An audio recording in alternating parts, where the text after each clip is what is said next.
M के जिला सचिव असीम सरकार ने मातृत्व सुरक्षा योजना के तहत गर्भवती महिलाओं को खून पेशाब एवं अल्ट्रासाउंड का JSSK के तहत मिलने वाली मुफ्त सुविधा बंद होने और किसी प्राइवेट अल्ट्रासाउंड क्लिनिक से इस तरह से गैर अनुचित तरीके से अनुबंध करके उसका लाभ से ऐसे महिलाओं को वंचित करने को लेकर उपायुक्त को ज्ञापन दिया है।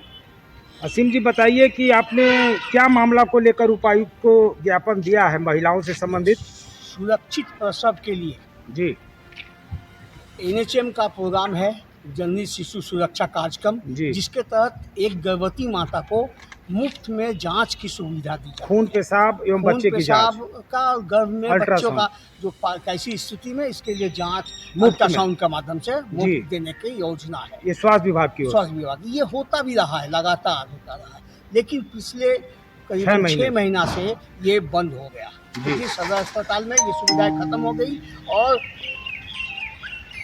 बता दीजिए और ये सुविधाएं बंद हो गई और 5 महीना से वंचित रह गए पूरे गर्भवती माता है। लेकिन कोई 1 महीना पहले कोडरमा जिले में स्वास्थ्य विभाग के उच्च अधिकारी सिविल सर्जन के रिश्तेदार के का जो अल्ट्रासाउंड क्लिनिक है जो जिला मुख्यालय में जिला मुख्यालय में है, उसी के साथ में अनुबंध किया गया और ये मरीजों को यहाँ के OPD में डॉक्टर भेज, लेकिन आज तक में 5 से 6 ही महिलाओं को ये सुविधा दी गई, लेकिन अल्ट्रासाउंड हो रहा है उनके यहाँ, भेजा जा रहा है। यहाँ तक कि OPD की एक महिला चिकित्सक कार्ड दे देती है, अपने साथ में भेजते हैं और जो कर्मचारी है वो भी ले जाके पहुँचाते हैं और ये पूरे तौर पर कमीशन खोरी का काम चल रहा है। और सबसे बड़ी बात है कि गर्भ में शिशु की स्थिति देखने के लिए लेवल 2 का जांच होता है और ये गर्भ में बहुत कम ही बच्चे में ये कमी पाया जाता है। 1000 में जो कॉम्प्लिकेशन जो प्रसव होता है वो 3 का आंकड़ा है भारत सरकार का, लेकिन भेजा बहुत जाता है। 10 में लगभग 6 महिलाओं को भेजा जाता है क्योंकि उसमें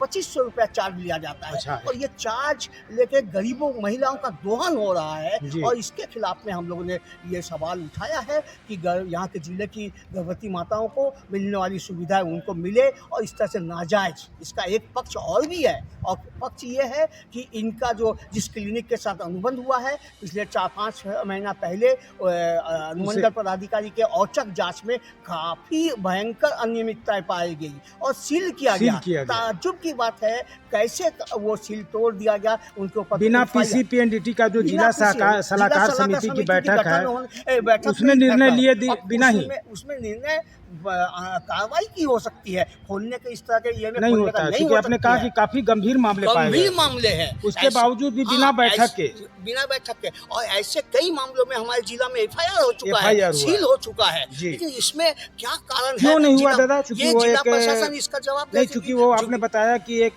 स्वास्थ्य विभाग के वरीय पदाधिकारी के रिश्तेदार का अल्ट्रासाउंड है, जिला प्रशासन के उपायुक्त भी इसके नोडल PCPNDT के अथॉरिटी होते हैं, जवाब तो इनको भी देना पड़ेगा। जी, आखिर कैसे खोल दिया गया इतना गंभीर आरोप और कैसे ये महिलाओं की लूट, जबकि पाया गया था दादा, मैंने भी रिपोर्ट देखा कि नॉन मेडिकल आदमी, जब SDO ने वहाँ औचक जांच किया था तो नॉन मेडिकल आदमी जो है वहाँ पर किसी महिला का अल्ट्रासाउंड कर रहा था और CCTV नहीं था, CCTV कैमरा लगे हुए थे वहाँ पे। पूरे रिकॉर्ड मेंटेन करने के बाद फॉर्म F भरने के बाद ही मशीन पे चढ़ाने का नियम है, लेकिन वहाँ कुछ इस तरह का कोई रिकॉर्ड संधारण नहीं किया जा रहा था। और ये दादा, ये आप जानते हैं कि जिले में जो अपना सदर है उसमें एक अल्ट्रासाउंड सरकारी तौर पर भी चल रहा था, क्या लगता है कि उसको बंद करने के पीछे क्या कारण है? अब ये तो यही स्वास्थ्य विभाग के पदाधिकारी बताएंगे, हो सकता है उनके ऊपर आरोप था, वो कोर्ट में उसकी सामना वो कर रही है। वहाँ के अल्ट्रा सोनोग्राफी डॉक्टर थे उनका, हाँ उनका, तो वो लेके बंद कर दिया। लेकिन सदर में ही हेल्थ मैप नाम का एक जो है प्राइवेट भी वहाँ पर अल्ट्रासाउंड केंद्र चल रहे हैं,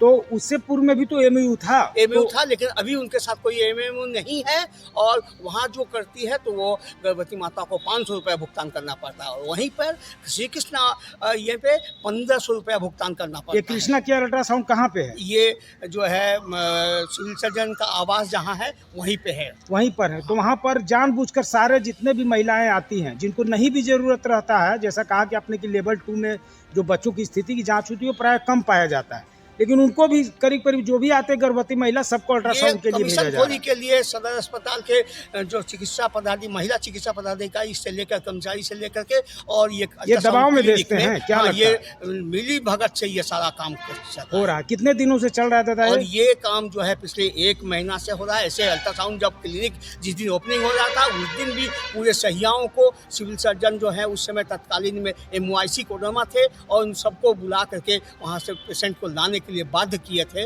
और उसके आधार पर इनका ये क्लिनिक चल रहा है। ये क्लिनिक अपने यानी कहें तो जिले में PCPNDT एक्ट का खुल्लम खुल्ला उल्लंघन हो रहा है, लेकिन फिर भी कोई कार्रवाई नहीं हो रहा है, क्योंकि हमको लगता है कि सरसों में ही भूत लग गया। क्या लगता है? निश्चित तौर से भूत लगा हुआ है। DIMC का कोई विजिट नहीं होता है और जब पूछा जाता है तो यह कहा जाता है कि विजिट हो रही है, लेकिन दरअसल में DIMC का inspection, district inspection monitoring committee का कोई जांच जिला में नहीं हो रहा है और इसलिए खुल्लम खुल्ली राज कायम चल रहा है, लूट का राज कायम चल रहा है। अब कोई देखने वाला नहीं। आपको लगता है कि जो भी अथॉरिटी है इसकी मॉनिटरिंग के लिए वो कुछ नहीं कर पा रहे? कोई इसके लिए सब गैर जिम्मेवार हैं और सब ये नियम का धत्ता बताते हुए इस काम को यहाँ जिला में आपने अपने ज्ञापन में दादा ये कहा है कि इसमें गठजोड़ की भी बात कही है। किसके किसकी गठजोड़ से हो रहा है? निश्चित तौर से जिला के स्वास्थ्य विभाग के उच्च अधिकारियों का इसमें गठजोड़ है और मेडिकल अफसर जो हैं, मैंने तो वो लिखा भी है कि हम उसका प्रमाण भी दे सकते हैं। वो जिस दिन रहती है वो सारी महिलाओं को, गर्भवती महिला को चिट्ठा भेज देती है उस क्लिनिक एक का। महिला चिकित्सा। हाँ, एक महिला आप जो भी अल्ट्रासाउंड करा के ले आए अमुक सेंटर से ही ले आए, में ही जो कि एक स्वास्थ्य विभाग के रिश्तेदार का ही, जी उन्हीं के यहाँ से। जी। इसके अलावा आपने दादा सदर अस्पताल में भी व्याप्त जो भ्रष्टाचार है उस पर भी उपायुक्त महोदया का ध्यान आकृष्ट करा। क्या क्या भ्रष्टाचार है? काफी है, इसके बारे में हम सेकंड फेज में देंगे। अस्पतालों में जो गड़बड़ियाँ चल रही है उसके ऊपर में हम आगे में आए दिन मरीज के परिजन हंगामा भी कर रहे हैं और बेइलाज भी कुछ मरने की नौबत आई, लापरवाही भी सामने आई और कई मामले तो सामने आ चुके हैं। इस पर भी आप बाद में पक्ष रखिए। जी।